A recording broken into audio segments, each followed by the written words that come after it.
வணக்கம். வந்திருக்க மீடியா நம்பர்லாம் ரொம்ப நேரமாக ஒரு மணிக்கணக்கில் உட்காந்துட்டீங்க. காதல் சுகுமார் சொன்ன பேர் நானும் உங்கள்கிட்ட மன்னிப்பு கேட்டுக்கிறேன். எங்கே ஃபங்க்ஷன் நடந்தாலும் 4 மணி நேரம் 3 நேரம் உங்களை உட்கார வச்சு உங்கள் மனசெல்லாம் நோவடித்து நூலாகி அதுக்கப்புறம் தான் போகிறீங்க. எவ்வளவோ சொல்லி ஒவ்வொரு மேடையிலையும் நான் வந்து எப்போதுமே மீடியா ரொம்ப நேரம் உட்கார வைக்காதீங்க.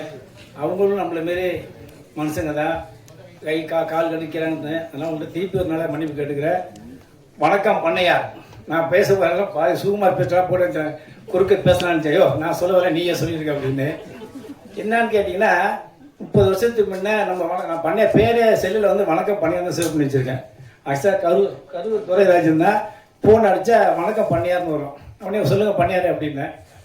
கதை, திரைக்கதை, வசனம், தயாரிப்பு, நடிகை, ஹீரோ எல்லாமே நடிச்சிருக்கு அப்படின்னா இது ஒன்றே தெரிஞ்சு வச்சுங்க. 30 வருஷம் உழைச்சி எல்லா பண்ணி சான்ஸ் கேட்டு எல்லாத்தையும் கதை சொல்லி ஒரு பய கூட வாய்ப்பு கொடுக்கல. டென்ஷனில் சொந்தமாகவே படம் எடுத்துட்டாப்புல. இதுதான் முயற்சி. உண்மையா இல்லையா சுகுமார்? இதுதான் என்றுதான் சத்தியம். நானும் அதே தான். நானும் ராஜிகர் வடிவெளிகிட்ட நம்பிராஜன் சுப்புராஜ் எல்லாத்தையும் இருந்து போய் வந்து ஒரு பய கூட ஹெல்ப் பண்ணல எனக்கு. நானே முயற்சி பண்ணி நானே போய் வேலை செஞ்சு இன்னைக்கு நான் ஒரு சங்கத்தை உருவாக்கியிருக்கேன்னா இதுதான் உண்மையிலேயே உழைப்புக்கு தகுந்த நியாயமான நீதியான உண்மை. என்ன கண்ணா, அது ஒரு காலத்தில் போய் கேட்கும்போது ஒரு செவத்துக்குள்ளே இருந்துச்சு சினிமா.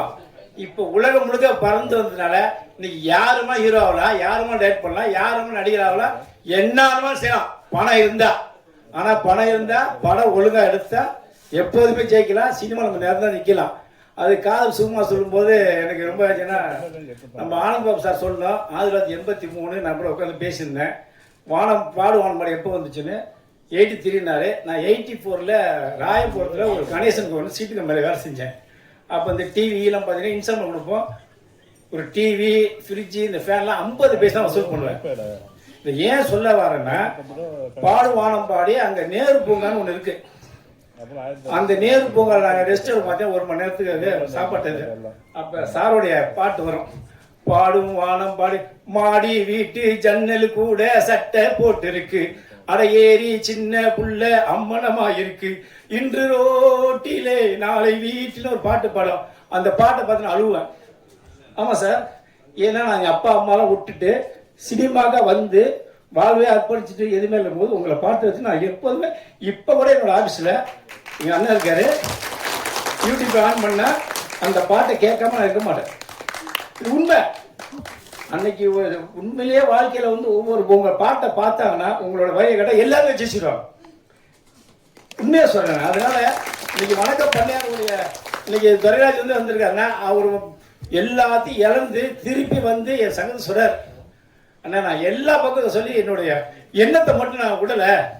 நான் சினிமாவில் எப்படியா சாதிக்கணுங்கிற ஒரே காரணத்துக்காக தான் நானே சொந்தமாக கதையெல்லாம் வச்சு படம் எடுத்தேன். அப்படிங்கும்போது ஒன்றுமே சொல்லலை. சரிவா, சில பேர் திட்டுவேன், நீனே டேட்டுங்கிற, நீனே பிடிச்சுங்கிற, நீனே இல்லைங்கிற, நீனே ஆடிஷன் சொல்லும்போது இருப்பேன். ஆனால் இவரோட சொன்னார் பாருங்க, 30 வருஷம் கஷ்டப்பட்டு நான் வந்திருக்கேன். அதுமாரி ஒவ்வொருத்தர் வந்து அத்தனை பேருமே நீங்கள் சினிமாவுக்காக வந்த நீங்கள் தான். நீங்கள் யாரா இல்லைன்னு சொல்லிட்டா நான் அந்த வேலையை அப்படியே ரிசைன் பண்ணிட்டு போகிறேன். ஏன்னு கேட்டிங்கன்னா உங்கள் மனசில் ஒரு எண்ணங்கள் இருக்கும், அதை நீங்கள் தெளிவுபடுத்திங்க. ஏன்னா இதை வச்சுட்டா பாருங்க, 30 வருஷ கனவை முடிச்சு திருப்பி கொண்டு நீங்கள் வந்து இன்னைக்கு பிடிச்ச வந்து உங்களை வச்சு இன்னைக்கு ஆடியோ ஃபங்க்ஷன் வச்சு இந்த படம் போட்டு காட்ட போறாரு. அவர் ஜெயிக்கிறா தோற அப்புறம் அவர் என்ன நிறைவேறுச்சுல, நிறைவேறுச்சுல. இதுதான் சினிமா. என்னைக்குமே சொல்றேன் நான், ஒவ்வொருத்தரும் எந்த ஸ்டேஜுக்கு போனாலும் 35 வருஷம் 40 வருஷம் ஆகலை நம்ம நான் பாராட்டுறேன். அவர் டான்ஸ் யாரும் ஆட முடியுமா? எவனும் கிடையாது. எங்கிட்ட 2 ஆட்டம் வராது. இவர் டான்ஸ் எவனுமே கிடையாது. நீங்க 1000 பேர் இருந்தவரெல்லாம் மைக்கேல் ஜாக்சன். இந்த டான்ஸ் முதல் கொண்டு வந்து யாரு? ஆனந்த் பாபு சார். மெயின் அவர் தான். அதுமாரி சினிமாவை நம்பி இருங்க. அப்போ இன்னொன்று என்னன்னா, என்னோட சங்க நிறைய பேர் குறை சொல்றாங்க. மீடியாவை வந்தால் அந்த மீடியாவை தயவு செய்து எந்த பிஆர்ஓ இருந்தாலும் சரி அவங்களுக்கு மரியாதை கொடுங்க. அவங்களுக்கு என்ன சினிமா செய்யுங்க. இல்லைன்னா நான் அடுத்த பர்சன் பேரை விட்டு சொல்லிடுவேன். ஏன்னா ஒரு பிஆர்ஓ தான் ஒரு படத்தை ப்ரொமோஷனு நான் சொல்லி ஆகணும். ஒரு அமௌண்ட் வாங்குறான், 1 லட்சம் 2 லட்சம் சொல்லிட்டு அமௌண்ட்டை வாங்கிட்டு அப்படியே எடுத்து சொல்லிடுறான். ஒரு 1 லட்ச ரூபா கையில் யாரே பிஆர்ஓ பாக்கி எடுத்து கொடுத்து எதுவுமே கொடுக்காம போயிடுறாங்க. என் சங்கத்தை வந்து கம்ப்ளைண்ட் பண்ணுறான். நான் யார் என்ன சொல்கிறது? அதனால் எல்லா செலவு பண்ணி முடிச்சுட்டு ஒரு ஆடியன்ஸ் பண்ணும்போது அந்த புருஷரை காப்பாற்றுங்க.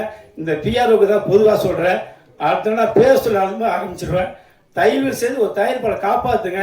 கலைஞர் கொண்டு வந்து பிரசாத்துலையோ இல்லை பண்ணி வச்சு மொத்தமாக காசு ஊட்டிட்டு அந்த புருஷன் தெருவில் நடந்து போயிட்டு இருக்கான். பிஆர்ஓ காரில் போயிட்டு இருக்கான். அதெல்லாம் பண்ணாம தயவு செய்து தெளிவு பண்ணுங்க. மீடியா தான் மெயின் சினிமாவுக்கு முதுகெலும்புன்னு சொல்லி இந்த வழக்கம் பண்ணாரு. மிகப்பெரிய வெற்றி அடைங்க. எல்லாம் சப்போர்ட் பண்ணுங்க. இன்னும் நிறைய பேச வேண்டியது இருக்கு. என்ன காரணம், ஒரு சினிமா எதுவும் பண்ணாரு. இவர் நல்லா தான் அடுத்த ஒரு படம் எடுக்க முடியும். இவர் ஏற்றா அந்த படம் இருப்பாரு, சோர்மாரி படம் இருப்பாரா? அதனால ஒரு தாய்ப்பாளை காப்பாற்றுங்க. அவர் மைண்டு படம் எடுத்தாருன்னா உங்களுக்கு தான் வருமானம். இவர் படம் எடுக்கல அடுத்தவங்களுக்கு வருமானம் தெரிஞ்சுட்டு நல்லபடியாக அந்த படத்துக்கு கொண்டு சேருங்க. நன்றி, வணக்கம்.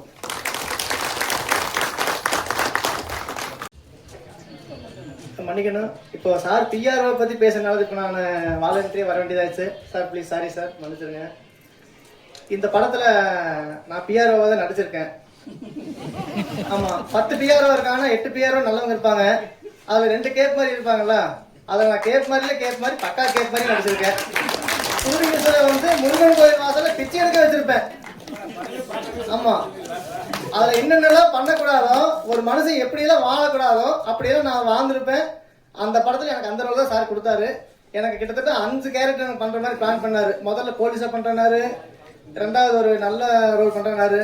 என்னை ஒன்று வாஷ் பண்ணிட்டேன் அந்த ஒரு 20 நாள் ஷூட்டிங் ஸ்பாட்டில். இவன் பார்த்தா வித்தியாசமாக இருக்கான்டா, பண்ணுறது பூரா பண்ணிட்டு அம்மஞ்சித்தனமாக போயிடுறானே அப்படின்ட்டு தான் என்னை கேரக்டரே மாற்றிட்டாரு எனக்கு அந்த படத்தில்.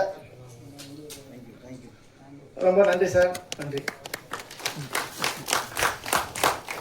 Thank you so much. Okay, முக்கியமான நாள். இந்த முக்கியமான நாளான ஆடியோ சிடி லான்ச் இப்போ நம்ம பண்ண போறோம். Get ready for that. So for that I'm requesting RK Anbuselvan, Tamil Nadu small budget film producer, kindly come forward.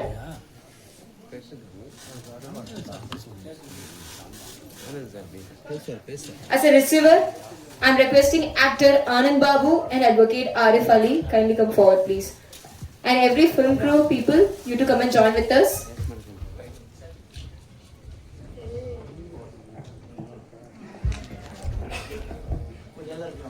எல்லாரும் கிட்ட வாங்க please.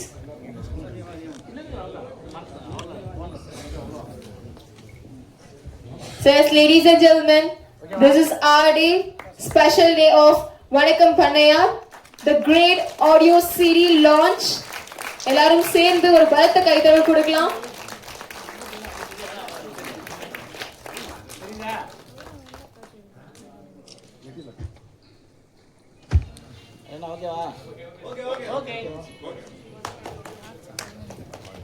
Thank you so much.